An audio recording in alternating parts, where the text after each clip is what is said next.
I decided a few minutes ago, after making uh, the video, that I will join with this recording, that I hereby decree that the species formerly uh, referred to as the stink bug uh, will from now on be known as the BeniBug. At first I thought about calling it the friendly bug or the kind bug. Bene is short for benign.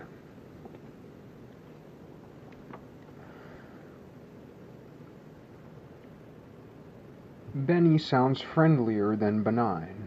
Benign makes one think of a cyst. And a benign cyst isn't very friendly. But it's also not, it doesn't carry the negative connotation of a stink bug.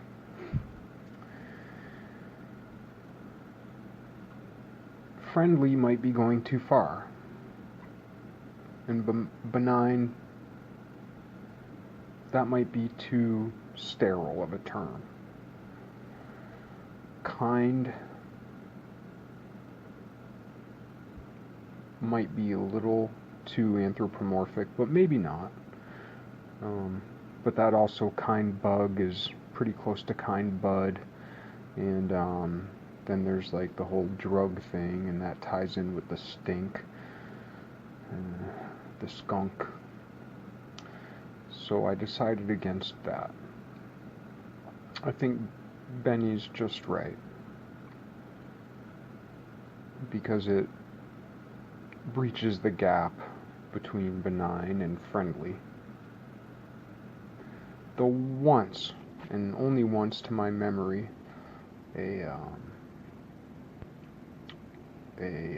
BeniBug. I don't know anything about bugs, but whatever that protuberance is that sticks out of their face, it sunk it into my skin, and it hurt. I don't know what it was doing. I know that they like eat from fruits that way. So I don't know if it mistook me for a fruit or if it was a vampire BeniBug, in which case it might have been an anomaly, and it might have been a BeniBug, but a malindividual. But the big thing about calling it a stink bug, like the problem with that is that they're named that because they smell different when you squash them. And it doesn't seem that we should call something by what it is when, in most cases, after we, kill it,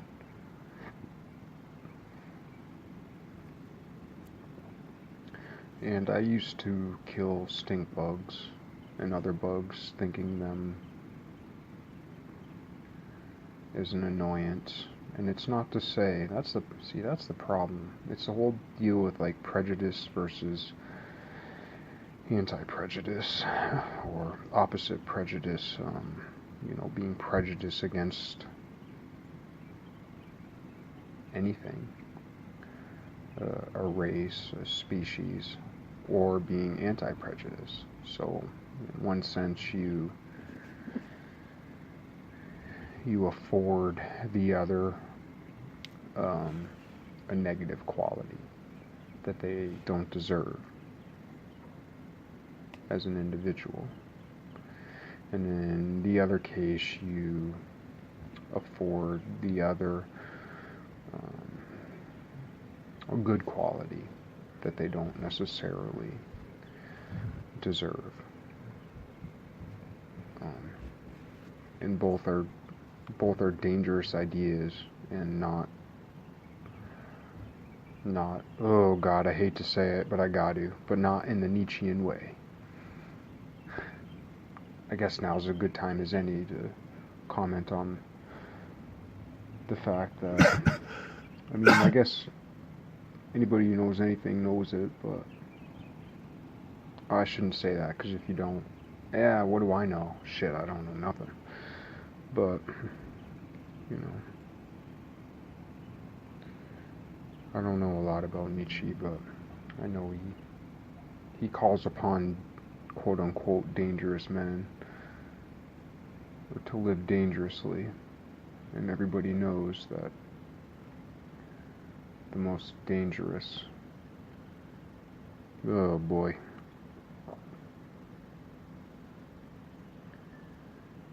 the most dangerous people are those who believe in God.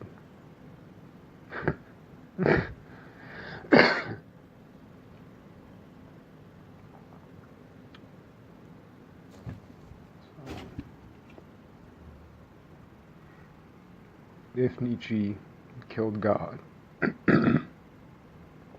he didn't. In some sense, he prepared God for resurrection, so to speak. And I don't even really mean that in a Christian way. I'm a doubting Thomas at best. But, yeah, I was talking about this with a guy the other day. You know, if it was good, you know, Christians hate doubting Thomas, but, you know, Jesus brought him into the fold. So, who the fuck are you to say otherwise, you know? And as far as, you know, atheists go, you know, I'm right there with you. I don't know nothing about any of that stuff really anyway. I was just kind of brought up in some of that stuff, but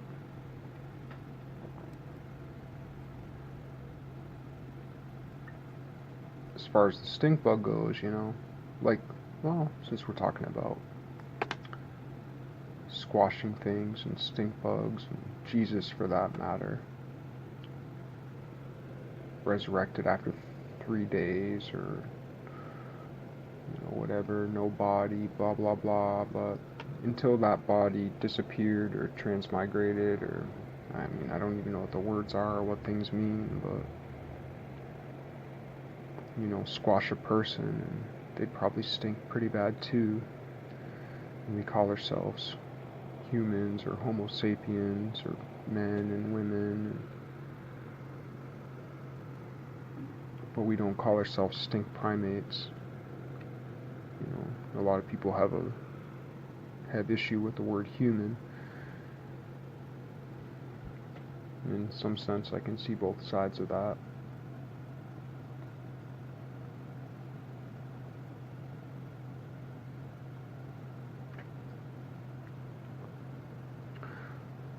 But to not get too far off point, as far as the stink bug goes, the BeniBug,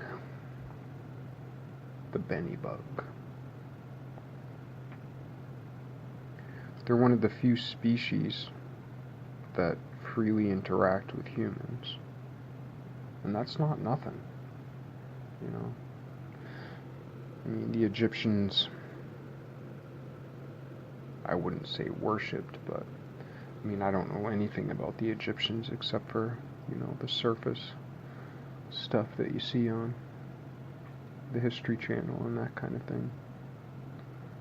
But they had a certain reverence for the stink bug, or rather, they had a certain reverence for what the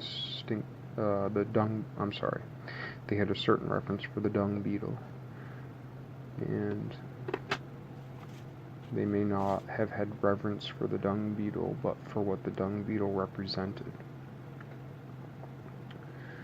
And there's a lot of sources for that out there, so I won't go into that, and I don't really understand it very well myself. But how more reverent could you be for a beetle that actually freely engages in touch with people? And again, I remember hearing it was a Radio Lab show, I believe, where they were talking about beetles, and it was someone studying beetles who talked about a beetle being squashed and like eating its own guts after it was squashed, and the person had some, sort of romance, probably much as I do, over beetles, and then said to himself, these things aren't really quite like us, It's easy to anthropomorphize. It's easy to attribute human emotions or qualities to something else that really isn't like us. So maybe I'm making a big mistake by calling what we know as the stink bug the BeniBug. But then the stink bug, that's still not good, because it's just a reference to a smell. Compared to what? The stink bug smells bad compared to what?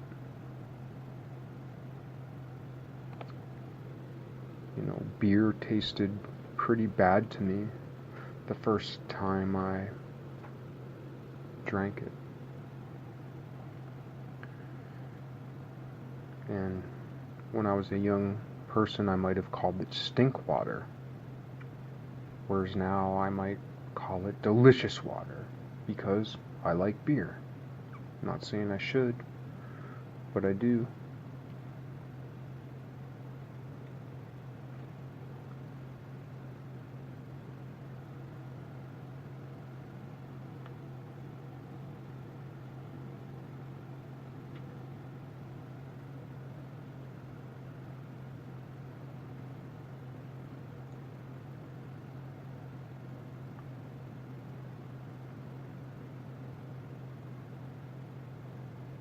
But yeah, it's worth noting. It's not nothing. I'm not sure what others would have to say about it. But cats, domesticated cats, we say they're domesticated. I mean, where'd they really come from? I don't know. Yeah, the whole Plasmodium deal, which then comes on to another subject of, well, yeah, did we domesticate cats, or did Plasmodium domesticate people and cats? Same type of deal with dogs and so on, who interact with us. But then, in reference to my raccoon video, are there not all kinds of individuals that are willing to interact with us?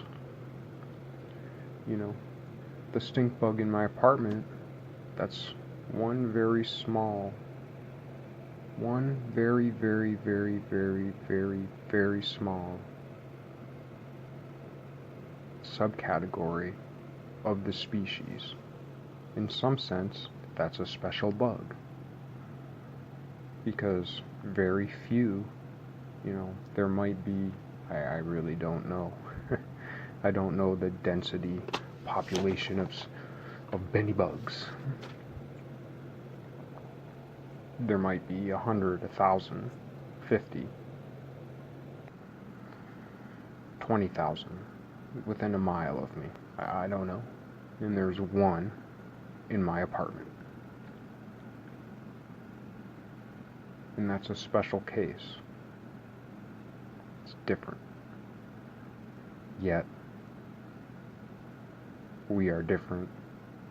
Me and that bug, and it shares a similarity with the 50 or 100 or 1,000 or 20,000 within a mile proximity, or a 2 mile or 3 mile proximity, or over the earth. Yet it and I share something that they don't share, and that me and other humans don't share, is that we are both here now. And in some sense, that's special. That means something. If nothing more than the fact that I would not be saying this now or thinking these thoughts now if it weren't for that being here now. And I can't imagine what I could have contributed to that being, but I informed it as it informed me. Something happened, as some things always happen, every moment.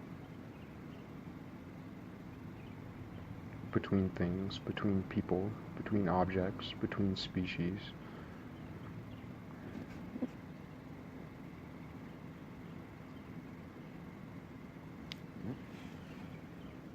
Didn't necessarily mean to go off on these tangents, just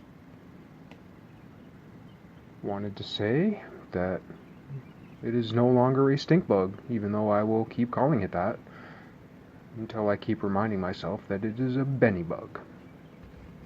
We shouldn't name things for what they are after they're dead. Kind of like,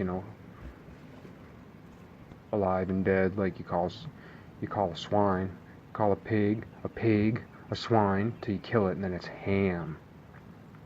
It's bad when it's alive, good when you kill it. And, that's not cool.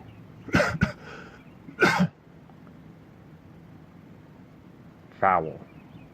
Chicken. Poultry.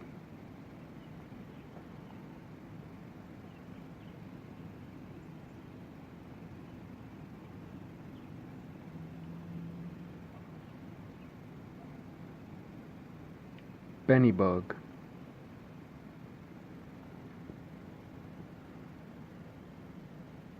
One of the few species that freely, easily just interacts and then goes about its business. Sometimes they'll climb over you for an hour. And they'll just go off and do their own thing. And that's unique. That means something.